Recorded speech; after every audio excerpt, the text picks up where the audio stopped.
अच्छा, गर्मी के मौसम में भूख कम और प्यास ज़्यादा लगती है, वाटर इनटेक बढ़ जाता है और मेरी आज की रेसिपी समर के लिए बिल्कुल परफेक्ट है। आप खाना खाएँ या ना खाएँ, सिर्फ़ 1 ग्लास इस ड्रिंक का पी लें, आपको ताज़गी, तवानाई भी मिलेगी और जल्दी-जल्दी भूख भी नहीं लगेगी। अस्सलामु अलैकुम, मेरा नाम है फ़ायज़ा ख़ान और आज आप लोगों से शेयर करूँगी मैं समर स्पेशल ड्रिंक की ऐसी रेसिपी जो ना सिर्फ़ टेस्टी है, हेल्दी भी है। तो मैंने इसमें कुछ ऐसे इंग्रेडिएंट का इस्तेमाल किया है जो बच्चों से लेकर बड़ों तक के लिए फ़ायदेमंद है। गर्मी की छुट्टियाँ भी चल रही हैं, आप ये ड्रिंक बनाकर एक दफ़ा बच्चों को पिला दें। आइसक्रीम, फालूदा, मिल्क शेक भूल जाएँगे, इस बात की तो मैं आपको गारंटी दूँगी। तो ये मज़ेदार सा शरबत बनाने के लिए आपको करना क्या है? सबसे पहले तो मेरे पास है 2 टेबलस्पून के करीब खरबूजे के बीज, या जिसे चार मगज़ भी कहा जाता है। किसी भी पंसारी से, सुपर स्टोर से आपको बहुत ही आसानी से मिल जाते हैं। 15 दाने इस्तेमाल करूँगी मैं बादाम के और 15 दाने इस्तेमाल करेंगे काजू के। अच्छा, इसमें से जो चीज़ आप लोगों के पास अवेलेबल नहीं है आप उसे स्किप भी कर सकते हैं। डालेंगे अगर तीनों चीज़ें तो शरबत और भी टेस्टी और हेल्दी बनकर रेडी होगा। तो 1 कप पानी डालें और तकरीबन 2 से ढाई घंटे के लिए इसे भिगो कर रख दें। पानी मैंने नीम गर्म इस्तेमाल किया है। अच्छा, क्या होगा, ये ड्राई फ्रूट्स फूल जाएंगे और बादाम का छिलका आसानी से उतर जाएगा। अब दूसरे स्टेप में मैंने ले लिया है कढ़ाई और उसमें डालूंगी 1 लीटर के बराबर दूध। अच्छा, मैं टेट्रा पैक का दूध इस्तेमाल कर रही हूँ, आप घर वाला गाय का खुला दूध भी ले सकते हैं। चलें जी, दूध शामिल कर दें और 1 लीटर दूध के हिसाब से मैं आधा कप के बराबर चीनी ऐड करूँगी। बेहतरीन शरबत बनकर रेडी होगा इंशाअल्लाह ताला। तो बस जी, कुछ भी नहीं करना, फ्लेम को ऑन कर दें और दूध को कढ़ने के लिए छोड़ दें, यानी कि एक बॉयल आने दें। चीनी भी पिघल जाएगी और दूध में एक अच्छा सा बॉयल भी आ जाएगा। तो दूध को तो हम चढ़ा देते हैं। चलते हैं दूसरे स्टेप की तरफ, जहाँ पर मैंने पिस्ते, बादाम और काजू को भिगो कर रखा हुआ था। अब देखें 2 से ढाई घंटे में माशाल्लाह ये कैसे फूल गए हैं। तो बादाम का छिलका निकाल लेते हैं। शरबत की तो बेइंतहा रेसिपीज़ मैं आप लोगों से शेयर कर चुकी हूँ, मगर ये शरबत बहुत ही ज़बरदस्त बनकर रेडी होता है, ख़ास तौर पर बच्चों और बुज़ुर्गों के लिए, क्योंकि ड्राई फ्रूट्स बहुत कम ही खाए जाते हैं। इस तरीके से शरबत में अगर ड्राई फ्रूट्स को पीस कर पेस्ट बना कर डालेंगे ना, तो शरबत हेल्दी भी रहेगा और टेस्टी भी बनेगा इंशाल्लाह। तो ये ड्राई फ्रूट्स जाएंगे मिक्सी जार में, पानी समेत ही शामिल करके मैंने इनका गाढ़ा सा पेस्ट बनाकर रेडी कर लिया है। चलें जी, इसे तो रख देते हैं एक साइड पर। अब चलते हैं दूध की तरफ। दूध में भी अच्छा सा बॉयल आ चुका है। अगर तो दूध आप पतला इस्तेमाल कर रहे हैं तो 2 से 3 मिनट के लिए मज़ीद पकाकर हल्का सा गाढ़ा कर लें। शामिल कर देंगे इसमें पेस्ट जो कि अभी मैंने बना कर रखा हुआ था ड्राई फ्रूट्स का सारा ऐड कर दें। चलें जी, मिक्स कर लेते हैं और मिक्स करने के बाद अभी भी मैं दूध को पकाऊंगी, ताकि जो इसमें बादाम काजू डाले हैं ना, उनका कच्चापन चला जाए। कैल्शियम से भरपूर ये शरबत पिएंगे ना, इसका 1 गिलास ही आपको तरोताज़ा कर देगा। तो बादाम काजू का पेस्ट डालने के बाद भी 2 से 3 मिनट के लिए मज़ीद दूध को पकाएंगे।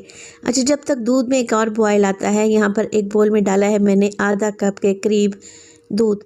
शामिल कर देंगे इसमें 2 टेबलस्पून भर के कस्टर्ड पाउडर। मैंने स्ट्रॉबेरी कस्टर्ड का इस्तेमाल किया है। आज जो शरबत मैं बनाने जा रही हूँ उसको आप क्या नाम देना चाहेंगे, कमेंट सेक्शन में मुझे लाजमी बताइएगा। तो आप लोगों ने स्ट्रॉबेरी कस्टर्ड ही लेना है, इसी फ्लेवर का इस्तेमाल करना है। कस्टर्ड को घोल लेंगे। दूध में भी एक अच्छा सा बॉयल आ चुका है और बहुत ही अच्छी खुशबू आ रही है। चलें जी, अब जो हमने कस्टर्ड घोल कर रखा हुआ था ना, उसे थोड़ा थोड़ा करके ऐड करते जाएं और मिक्स करते जाएं। और इस स्टेज पर अगर तो रेसिपी आप लोगों को ज़रा बराबर भी अच्छी लग रही हो, रेसिपी को लाइक कर दिया करें और चटपटे पकवान को सब्सक्राइब भी कर लें। आप सब लोगों का बेहद शुक्रिया। तो स्ट्रॉबेरी कस्टर्ड को मैंने मिक्स कर दिया है और मिक्स करने के बाद 1 से 2 मिनट के लिए पका भी लिया है। अब मैं आपको इसकी कंसिस्टेंसी चेक करवाती हूँ। देखें, दूध बहुत ज़्यादा गाढ़ा नहीं हुआ, मगर स्ट्रॉबेरी का बहुत ही क्रीमी सा फ्लेवर दूध में आ चुका है। रेसिपी अभी कहाँ ख़त्म हुई है जनाब, अभी तो इस शरबत को मज़ीद ज़बरदस्त किस्म का हेल्दी और टेस्टी बनाएंगे। चलें जी, अब फ्लेम को तो मैंने ऑफ़ कर दिया है और इस शरबत को यानी कि दूध को ठंडा होने के लिए रख दें, ताकि ये रूम टेम्परेचर पे आ जाए। अब जैसे ही ये दूध ठंडा हो जाएगा तो मैं इसमें शामिल कर दूंगी तुखम बिलंगा। 3 टेबलस्पून तुखम बिलंगा को मैंने भिगो कर रखा हुआ था। अच्छा, मेरे घर में तुखम बिलंगा ज़्यादा पसंद किया जाता है।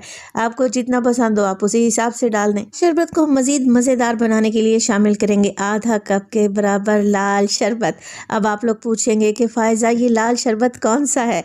तो जामे शीरीं या रूह अफ़ज़ा जो भी आपके घर में मौजूद हो आधा कप के करीब डाल दें। अच्छे तरीके से मिक्स कर लें। अच्छा, अभी ये शरबत आपको काफ़ी गाढ़ा लग रहा होगा, मगर इसकी कंसिस्टेंसी को बैलेंस करेंगे और मीठे को भी बैलेंस करेंगे तो मैं इसमें बर्फ़ भी शामिल करूँगी और ठंडा पानी भी ऐड करूँगी। तो मैं इसमें बर्फ़ भी डालूँगी हस्बे ज़रूरत और थोड़ा सा ठंडा पानी भी शामिल करूँगी। अब मिक्स करें और अब शरबत का कलर चेक करें। माशाल्लाह से देखते ही आँखों को जो ठंडक मिल रही है ना, कितना खूबसूरत कलर आया है और ये कोई इतना लजीज बनकर रेडी हुआ है।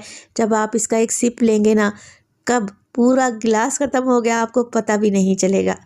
ट्रस्ट मी, एक गिलास की बजाय 2 गिलास पिएंगे क्योंकि ये शरबत बनता ही इतना टेस्टी है। चलें जी, कुछ ड्राई फ्रूट्स मैंने डाल दिए हैं, पिस्ता बादाम बारीक कटे हुए, और गुलाब की पत्तियों से शरबत को गार्निश करेंगे। तो देखें, लग रहा है ना टेस्टी। अच्छा, इस शरबत में आप मज़ीद वेरिएशन कर सकते हैं। स्ट्रॉबेरी का सीज़न है, स्ट्रॉबेरी को बारीक बारीक काट कर ऐड कर सकते हैं या फिर स्ट्रॉबेरी वाली जेली भी डाली जा सकती है, तो जैसा आपका दिल चाहे। ठंडा ठार दिल बहार मज़ेदार सा शरबत रेडी है।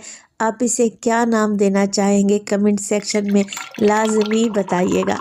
माशाल्लाह से इतना कोई ज़बरदस्त शरबत तैयार हुआ है कि आप इसका कलर चेक करें, टेक्सचर देखें और जायका तो है ही बेहतरीन। रेसिपी बनाएं तो अपना फीडबैक लाजमी दीजिएगा। आपके एक प्यारे से कमेंट का मुझे इंतज़ार रहेगा। आप इस शरबत को किसी दावत में बनाएं, बेहतरीन रेसिपी है। यकीन करें, जो भी पिएगा ना रॉयल फील करेगा। तो शरबत बनाएं तो अपना फीडबैक देना हरगिज़ नहीं भूलिएगा। आपके एक प्यारे से कमेंट का मुझे इंतज़ार रहेगा। अपना बहुत सारा ख्याल रखिएगा। फ़ायज़ा को अपनी दुआओं में याद रखिएगा। मुझे दीजिए इजाज़त। टिल देन, अल्लाह निगहबान।